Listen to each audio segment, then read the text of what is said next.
Cette semaine, Bezat Hashem, nous allons lire la paracha Bechukotai. C'est la paracha par excellence qui nous invite à étudier la Torah avec beaucoup de amal, avec beaucoup de force. Elle est la bienvenue quand il s'agit de la paracha qu'on lit juste avant Shavuot, une semaine avant Shavuot. Donc, le premier Rashi de la paracha Bechukotai est très très connu. Im Bechukotai telechu shetiu amelim batorah.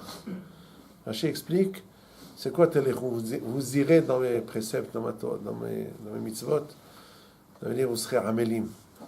Vous se donnez du mal pour quand on étudie la Torah, il faut approfondir. Il ne faut pas lire juste superficiellement, mais approfondir dans la Torah. Bon, Rashi est très connu. Bien entendu que il faut comprendre que approfondir dans la Torah, ça ne vient pas n'importe comment. Il faut savoir étudier, il faut savoir approfondir. C'est pour ça qu'on est dans une yeshiva qui nous apprend derrière de nous d'une façon d'étudier. Mais la Torah, elle ne peut jamais venir toute seule sans qu'il y ait aussi la tefila. On en a parlé la semaine dernière, au début de la semaine. Donc il faut toujours associer les deux. On a déjà dit au début de la semaine que Parashat Bechukotai nous apprend également le côté de la Emouna, du Bitachon de la Kadosh Baruch Hu. On va essayer d'avancer dans le même chemin, mais en ajoutant des explications extraordinaires que j'ai découvertes dans un livre d'un arrière-grand-père à moi, Rabbi Moshe Berdugo, Alav Shalom, qui était le Haver du Or HaChaim HaKadosh. Ils ont étudié ensemble. Le Or HaChaim HaKadosh l'a mentionné, l'a cité dans quelques-uns de ses ouvrages, dans le Or HaChaim lui-même, dans Havetz Hashem, le Hida, dans le Shem HaGdolim, il a parlé de lui. Et là, il a un darouche extraordinaire sur Parashat Kala, qui est la paracha qui précède Shavuot, dans laquelle tous les rabbanim, dans toutes les générations, avaient la coutume de parler de Hizouk de Divrei Torah. Cependant, les drashot de l'époque, il y a 200-300 ans, quand ils devaient parler de Hizouk de la Torah, c'était pas comme aujourd'hui on raconte des histoires des tzadikim, des gdolim qui étudient, et voilà on a une drasha. À l'époque c'était des drashot qui étaient fondés sur du Iyun, des Iyun de Pesukim, expliquer des Pesukim avec profondeur, selon les Mahamari Hazal, les Kushot, les Terutzim, c'était ça le Hizouk de la Torah. Mais nous au moins, on essaiera de prendre le concentré de ces explications-là, qui en fait, surtout émanant du Sefer Tehillim, que nous avons toujours à portée de la main, en étudiant quelques Pesukim du Sefer Tehillim, on aura toujours présent à l'esprit les enseignements que Hachamim nous ont donnés au sujet de l'étude de la Torah, de l'approfondissement de la Torah, de la façon dont il faut étudier la Torah. Avec ça, on aura toujours présent, toujours un rappel pour étudier la Torah de la meilleure façon. Alors, je vais prendre quelques psukim. On n'aura pas le temps de... C'est très long, mais quelques psukim. Bisfatai siparti kol mishpete ficha. Bisfatai siparti kol mishpete ficha. Alors, le Rav nous dit qu'en fait, ce pasuk-là nous rappelle ce que Hachamim nous ont dit qu'il faut, pour réussir dans l'étude de la Torah, prononcer la Torah qu'on étudie. Il ne suffit pas de la lire des yeux, ce n'est pas un journal, ce n'est pas un livre de lecture, c'est une Torah Haïm, il faut la vivre, la Torah. Hachamim nous ont dit Arucha bakol ushmura. La Torah, il faut qu'elle soit présente partout, c'est-à-dire même dans les lèvres. Il faut l'étudier avec vivacité. Il faut l'étudier à voix haute. Donc, bisfata ici parti. Il faut sortir les paroles de la bouche. Comme mishpete ficha. Celui que la Gemara raconte sur Brouria, Maseret Eruvin, Brouria, la femme de Rabbi Meir Baal HaNes, elle voyait un talmid en train d'étudier avec la bouche fermée. Alors elle lui a fait une remontrance en lui disant Galili Shoté, c'est pas comme ça qu'il faut étudier. Arucha Bakol Shmura. La Torah, elle doit être présente dans la bouche. Donc ça, Bisfatay Siparti. Kol Mishpete Ficha, il faut les parler avec la bouche. Ensuite, il dit Bederech Advotecha Sasti Kal Kolhon. Donc la première des choses pour la Torah, qu'on puisse l'étudier convenablement et la retenir, il faut surtout la sortir des lèvres parce que c'est la meilleure ségoula, premièrement, pour retenir. Quand on parle, on dit la Torah à voix haute, alors on la retiendra mieux que si on la lit à voix basse ou bichlal pas. Deuxièmement, il faut avoir la simha quand on étudie. Il faut être heureux, joyeux.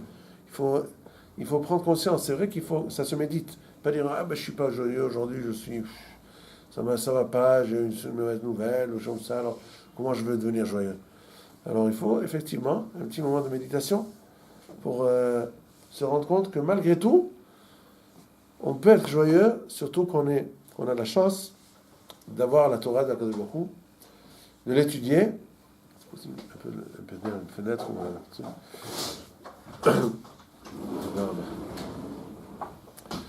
si on a la chance de pouvoir étudier la Torah, c'est déjà extraordinaire. Comme le Mishnah Berurah, la le dit, que quand on lit Kriyat Shema, il faut être très très heureux de savoir on a reçu une lettre, pas d'un simple ami, mais pas d'un simple ministre, pas d'un roi, mais du roi des rois. Donc la Torah, c'est une lettre que Akadosh Baruch Hu nous a envoyée. Il nous demande de l'étudier et de la comprendre et d'agir en fonction pour notre bien. Donc quoi qu'il en soit, même si on est dans un état d'âme pas tout à fait, mais sachant que, au contraire, il n'y a que la Torah qui va nous arranger la situation et que nous devons de toutes les façons nous estimer heureux de pouvoir étudier la Torah. Donc, en réfléchissant, il faut avoir un moment de réflexion, un moment de préparation à l'étude, toujours venir avec la simha. Si bien que Hachamim nous enseigne dans la Maseret Shabbat que Rav, toujours, avant de commencer son shiur, d'étudier avec les Talmidim, il enseigne une blague. Il disait un petit milta de B'dihuta, il disait quelque chose de rigolo, comme ça les Talmidim riaient, il rentrait avec le sourire et commençait à étudier avec le sourire. Pourquoi? Parce que c'est aussi une préparation pour bien retenir la Torah. Quand on est heureux, on retient mieux. Ceux qui retiennent bien leur étude, c'est parce qu'ils aiment leur étude. C'est parce qu'ils l'ont abordée avec joie. Pourquoi? Parce que les choses bien et belles, on aime les retenir. Donc on les retient toujours. Par contre, les choses qui nous font mal, on espère le plus vite possible les oublier. C'est ça la nature humaine. Donc, c'est ce qu'il dit le Passouk. Figurez-vous que David Amelech a déjà pensé à cela. Il nous dit alors Rav me raconte qu'au début de l'étude, il faisait rire les Talmidim pour qu'ils étudient avec joie. Mais juste après, quand ils ont commencé l'étude, c'était avec beaucoup de Hirat Shamayim, avec beaucoup de Emma, de crainte de Dieu, qu'on étudiait toute la journée. C'est rien qu'au début. Au début, il faut commencer avec la joie, et après, on y va avec le plus sérieux du monde, parce que la Torah, finalement, il faut l'étudier Be'ema, Be'ira, Be'zetet, Be'retet, ou Be'zia. La Torah, il faut l'étudier en transpirant de crainte. Pourquoi? C'est comme ça que ça a été donné dans la Torah. Dans Har Sinaï. Dans Har Sinaï, la Torah, elle a été donnée Be'ema, Be'ira, Be'retet, ça veut dire en tremblant. Il y avait kolot ou brakim, des voix, on dit des brakim, c'est des tonnerres, des éclairs. Donc c'était quelque chose pour montrer combien c'est sérieux, que c'est le fondement même du monde. On ne peut pas rigoler avec. Mais au début, pour nous mettre... Alors il dit, c'est ça, hein, regardez quel beau hidouche. Il dit, Bederech advotecha sasti, Bederech advotecha, c'est quoi Bederech? Pas pendant que j'étudie. Pendant que j'étudie, je suis très sérieux. Mais Bederech advotecha, quand je suis en route pour étudier, sasti. Je rigole. Je fais là. C'est formidable, comment c'est fin et comment c'est beau. Au début, quand je veux m'engager dans l'étude, allez, je commence avec joie, on met de l'ambiance pour pouvoir bien étudier, pour être joyeux dans l'étude. Mais après, alors déjà on est en train, on est déjà dans le circuit. Alors ensuite, befikudecha asiha ve'abita orchotecha. Ça aussi, ça fait allusion au Amal, mais il y a une chita pour bien étudier. C'est-à-dire, Hachamim nous ont dit, aussi dans Hérouvin, là-bas il y a quelques dapim qui parlent de la chita de Limout, comment étudier, dans Masret Hérouvin, dans plusieurs endroits différents, un peu dans Yud Gimel, un peu Kaftet, un peu Nunhe, Nunvav, et un peu Nundalet. Kitsour, dans Hérouvin, il y a plusieurs sujets du Hizouk, du Moussad, pour étudier la Torah convenablement. Alors, un des Mahamarines là-bas, Chaim disent, Le'olam igras inesh ve'adar lismar. Au début, il faut faire une esquisse de l'étude, si on peut ainsi s'exprimer. Une esquisse, quand un dessinateur veut dessiner, il ne se met pas tout de suite à faire les détails approfondir dans le même endroit, 50 ans, et après tout le reste de... Il faut qu'il fasse d'abord une esquisse, pour voir un peu, d'avoir une vue aérienne de ce qu'il va faire, et ensuite, commence à se mettre dans les détails, il remplit là, il remplit là, il remplit là, il remplit là, c'est là, à la fin, il a un beau dessin très très beau. Et harmonique, c'est bien pareil. Dans l'étude, il y a, premièrement, il faut s'étaler un petit peu, connaître la Torah, parce qu'on ne peut pas étudier un Tosfot à fond, alors il nous manque des bases pour le comprendre, parce que le Tosfot, il parle de Zot Masechet. Alors il faut savoir, premièrement, de quoi il s'agit. Donc c'est très bien d'avoir une Bekiout aussi, il faut l'apprendre. Ve'adar l'isbar, et ensuite approfondir dans l'étude plus. Aujourd'hui, quand on est dans la yeshiva, on ne peut pas dire, ouais, bon, dans ce cas-là, on va tout de suite faire le chasse en 7 ans, un daf par jour, ou mieux encore, en 1 an, 7 daf par jour. Et après, on va commencer à approfondir. Ça, c'est pas le cas, parce que dans la yeshivot, on est obligé d'apprendre la omanout, l'art d'étudier en approfondissant. Donc là, on est tous en train d'apprendre à étudier, donc il faut donner le temps pour apprendre. C'est une expérience, c'est un métier qui s'apprend. Et donc, à travers chaque souya, on apprend encore quelque chose qui nous rend plus aiguisés pour mieux comprendre le sens profond que Hachamim ont voulu donner à leur enseignement. Et c'est seulement après, quand on a déjà acquis le Iyun et qu'on sait se débrouiller dans n'importe quel souya, alors là, il ne faut pas trop s'approfondir si on n'a pas encore de quoi s'habiller. Alav Hashalom, le Rav Haikin d'Aix-les-Bains, nous disait toujours en arabe. Hein? Imaginez-vous un Rav de Lituanie, Rosh Hashiva, qui a appris une parabole en arabe marocain. Il l'a répété pour nous expliquer un petit peu l'idée que je viens de dire. En arabe, on disait on demande à un homme qui va tout nu, il n'a même pas de quoi s'habiller, rien. On lui dit, qu'est-ce qui te manque? Il ne dit pas, il me manque un pantalon, une chemise. Il dit, j'ai besoin d'une bague. C'est ça ce qu'on disait. Qu'est-ce qu'il te faut? Le nu, le khatem, c'est comme ketem. En hébreu, ça répond aussi à ça ressemble à l'hébreu. Ketem, ça veut dire que c'est de l'or. Il lui manque une bague en or, c'est tout ce qu'il lui faut. Alors c'est ça, quand on est encore nu de la Torah, il nous manque encore plein de masertot à apprendre. Qu'est-ce qu'on va commencer à approfondir, à creuser dans un seul endroit, et le reste on ne connaît pas. Donc il faut savoir, c'est ça, premièrement, c'est ce qu'il dit maintenant le pasuk, Befikudecha asiha ve'abita orchotecha. Au début, asiha, je parle. Donc c'est comme une certaine esquisse, des paroles de Torah, on apprend la bekiout, et ensuite les habita, c'est regarder profondément. Les habit, mabit, mon attaché, il faut regarder profondément, c'est approfondir. Après qu'on a encerclé tout, on a bien tout. C'est après qu'on peut approfondir. Mais Hokotecha eshtaasha, lo eshkach devalecha. C'est quoi Hokotecha eshtaasha? Alors là, le Rav, au début de son darouche, il rappelle ce que la Gemara nous dit dans la Masechet Shabbat. Perek Het. Là-bas, la Gemara parle de Matan Torah, tout ce qui s'est passé à Matan Torah, beaucoup de drashot, des agadot sur Matan Torah. Et là, la Gemara nous dit Orech yamim bimina bismola oshev vechavod. La Torah, elle donne la longévité à ceux qui l'étudient avec leur droite. Ça veut dire force, avec force, comme la droite elle est plus forte que la gauche. Oshev vechavod bismola. Celui qui étudie pas tellement, il étudie, mais pas vraiment dans les bonnes intentions comme il faut, et pas avec la force requise, eh bien, Oshev vechavod. Alors la Gemara dit quoi? Celui qui étudie Bimina, il a rien que Orech Yamim, il n'a pas Oshev vechavod. Pourquoi on ne donne pas les deux à la fois? Alors il dit non, la maïminimba, quand on dit yamin, c'est quoi yamin? La maïminimba samadehaya. Ceux qui l'étudient avec force, la Torah est un élixir de vie. C'est une force de vie. La Torah donne la vie. Il vit avec beaucoup de force.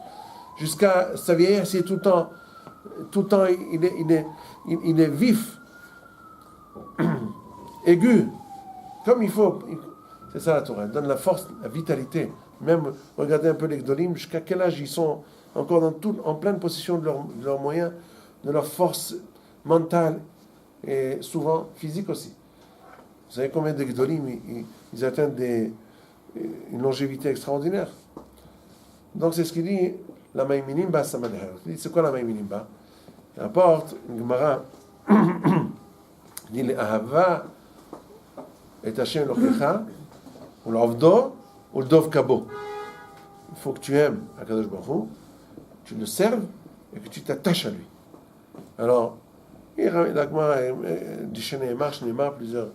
Alors, qu'est-ce qu'il veut dire par les Ahava et Hashem Lokecha, le Avdo, le Dov Kabo? Il dit, il y a trois problèmes quand on étudie. Il y en a qui veulent étudier. Chez le Yomar Adam, Ekra, chez Kare Rabbi. Ekra, chez Yoshivuni Bishiva. Ekra, chez Ashir. Non. Il y en a qui disent, ouais, je vais étudier, comme ça je vais devenir un rabbin, on va me faire du kavod. Il dit, non. Si tu vas étudier, pas pour qu'on te fasse du kavod, mais les Ahava et Hashem Lokecha. Pas pour qu'on t'entende parler, mais au contraire, Nishmoa bekol Hashem Lokecha. Nishmoa bekolo. Et pas pour que tu sois Zaken Bioshev Bishiva, Shiva, respectable, non. Et là, les Dov Kabo pour t'attacher à Kadosh Baruch Hu. C'est ce qu'il dit ici. Quand on étudie pour savourer la Torah, pas parce que je veux des intérêts et toutes sortes de choses à côté en même temps, non. Et là, je veux la Torah parce qu'elle me réjouit, parce que je sais que c'est ta volonté, parce que je sais que c'est la plus grande vérité du monde. Il n'y a pas d'autre vérité que la Torah. C'est pour ça que c'est quoi l'ishta'ashea? On dit un enfant qui joue avec ses jeux. Il est complètement avalé par son jeu. Vous regardez un peu les enfants qui jouent dans des jeux très, très intéressants. Tu peux leur parler, ils sont même pas là, ils t'entendent pas. Et bien c'est comme ça. Quand on veut étudier la Torah, vraiment, vraiment, avec Bayamin, avec la droite, c'est ça ce que ça veut dire. Mais c'est ça la Sgoula, lo eshkach devarecha. Quand on étudie dans cette intention-là, on n'oublie pas la Torah. Donc on répète, premièrement, Bisfataï, c'est parti. Il faut toujours, et à ce sujet-là, je rappelle la mémoire du Rav Abraham Azoulay, qui était un grand Talmid Chacham de Porat Yosef, au début à Yerushalayim, ensuite à Bnei Brak, il était Dayan aussi, et il était en même temps le beau-père du Rav Yaakov Yosef. Et lui, il était un shakdan, ça veut dire un Talmid Chacham assidu, comme il y en avait très très rare. Tout le temps, moi je l'ai vu de mes propres yeux, comment il courait pour étudier, il ne loupait pas une seule minute, une seule seconde. Il étudiait toujours à voix haute. Toujours à voix haute, toujours à voix haute. Et quand il voyait quelqu'un qui étudiait à voix basse, il disait, tu retiendras de la même façon que si tu fais à voix basse, tu retiendras rien du tout.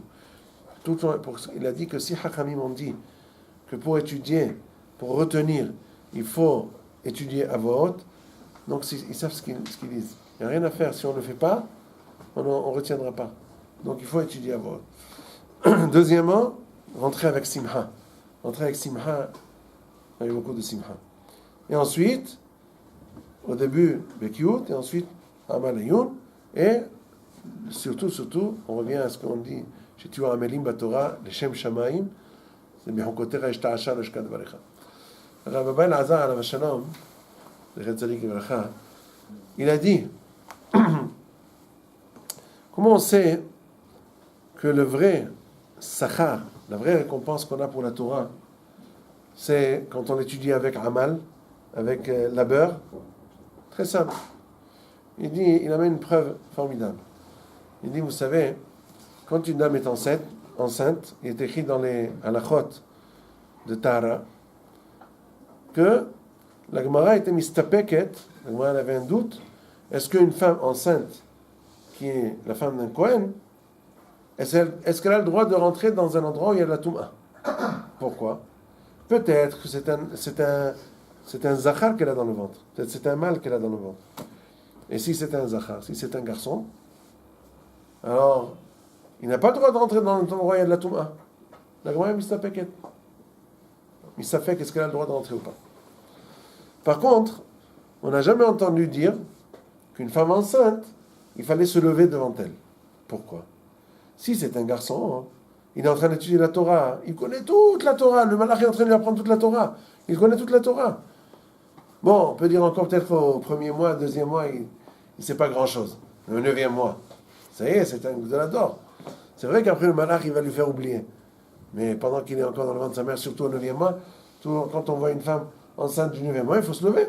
Il y a un Sefer Torah qui est dans son ventre. Pourquoi on ne se lève pas? Ben Lazare, il dit, voilà, c'est la meilleure preuve. Parce que cet enfant, dans le ventre de sa mère, il ne s'est pas donné de mal pour étudier la Torah. Il ne s'est pas donné de mal. Le véritable kavod de la Torah, c'est celui qui est atteint, c'est ce qu'on a reçu, obtenu, avec du amal, avec du travail. Celui-là, il n'a pas travaillé. C'est un disque qui est toute la Torah dans le disque, vous savez, aujourd'hui, tout petit, même des disques comme qui, hein, tout petit comme ça. Tout petit. Ils ont toute la Torah dedans. Si on savait ce qu'il y a dans le disque comme qui, on aurait été aujourd'hui en train de s'envoler. On n'aurait aucun problème. Mais c'est toujours un disque. Vous avez entendu quelqu'un dire il faut se lever, un disque qui passe. C'est un disque, il n'a pas travaillé. Le véritable amal, c'est le véritable kavod de la Torah. Il y a encore un passage que je voudrais conclure là-dessus. C'est un peu tard déjà. ורדפו מכם 5 100 ו100 מכם רבבה ירדופו ונפלו אויביכם לפניכם לחרב.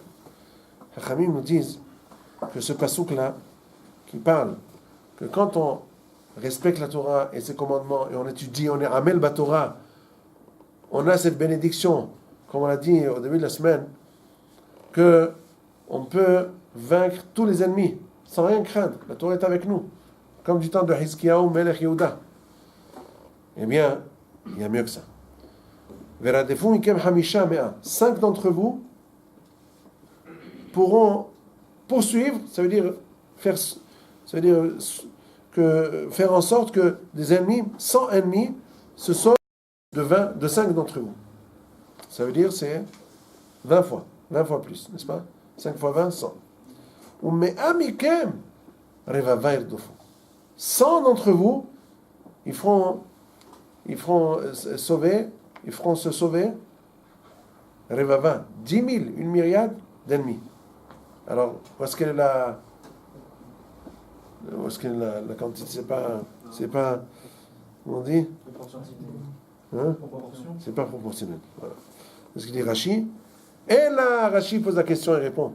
Eno dome moatin haosim ta Torah, nemrubim haosim ta Torah. Quand on est plusieurs à faire la Torah, eh bien, on n'est pas comme si on était quelques-uns à la faire. Donc on est unis ensemble, on est tout le temps avec le tzibour, avec le klal, en train de faire des mitzvot ensemble. On a beaucoup plus. Le Havetz Haim dit, c'est comme un marchand qui peut gagner. Il sait que tous les marchands, ils achètent les marchandises qui leur rapportent le plus. Il n'est pas bête d'acheter une petite marchandise qui va lui rapporter. Pareil, le Mishnah Berurah, il dit dans les Chot Fila, c'est Iman Tzadik, ça y est, Katan Kaftet. Combien il est important de ne jamais rater une Fila Betzibur. Il ramène le Maaseh d'un Gadol qui s'appelait Rabbi Zalman Mirls de Hambourg. Une fois, il était en train de marcher pour aller à la Tfila avec Talit et Tfilin sur lui. À l'époque, c'était faisable à Hambourg. Eh bien, en route, il rencontre un marchand de pierres précieuses. Il lui propose une pierre, à coup sûr, c'est un très très bon marché. Il connaissait les pierres, il savait que c'est une très bonne pierre précieuse, il la revendrait tout de suite à 2 fois 300 son prix. C'était une occasion. Le type, il avait besoin d'argent, il était après là, peut-être qu'il avait me volé, je ne sais pas ce qu'il avait fait. Mais en tout cas, toujours est-il qu'il lui a offert au tiers du prix, à moitié du prix. Il a dit, bon, je veux bien, mais tu dois m'attendre, je vais aller faire la prière d'abord. Je ne peux pas rater la Tfila Betzibour. C'est seulement après que je pourrais... Bon, il a dit, si je ne l'ai pas vendu d'ici là, il n'y a pas de problème. Eh bien, il l'avait vendu. Il a fini la tefila, il était le voir, ah, je l'ai déjà vendu, désolé. Vous ne savez pas ce qu'il a fait, le Rav de Hambourg. Il a sauté de joie. Il a dit, c'est extraordinaire. J'ai prouvé à Kadosh Baruch Hu que ma tefila, elle vaut des millions. Donc j'aurai une récompense pour chaque tefila Betsibour. J'aurai une récompense en conséquence. Par contre, celui qui, pour quelques bagatelles, quelques petits sous comme ça, il ne ferme pas son magasin pour aller faire la tefila Betsibour parce qu'il peut-être qu'un client viendra lui donner encore 20 ou 30 shekels. Alors il prouve que la tefila pour lui, ça vaut 20 ou 30 shekels. Ou mieux, pire encore, si c'est pour 2-3 shekels. Donc c'est vrai, ils vont peut-être lui donner sa récompense pour la tefila qu'il a faite. On lui donnera en conséquence. Mais pourquoi lui, vous lui avez donné pour la tefila tant et pour moi tant? Lui, il a raté toute une forte somme d'argent pour la tefila Betsibour. Toi, regarde ce que tu en as fait. Donc de là, on voit. Pourquoi? Parce que la tefila Betsibour, pourquoi tous ces gdolim-là se sont acharnés à faire la tefila Betsibour? Parce que c'est encore une chose que l'on prend de cette paracha-là. Mais la defu mikem hamisha mea, ou mea mikem revavair dofu. Quand on étudie la Torah, quand on fait des mitzvot, le mieux, plus on le fait avec le tzibour, on s'associe à tout l'âme Israël, et le mieux c'est, avec ça on aura les plus grandes récompenses. Par Olam Hazeh, Olam Haba, Bekarov, Meshiach Tzidkenu, Amen.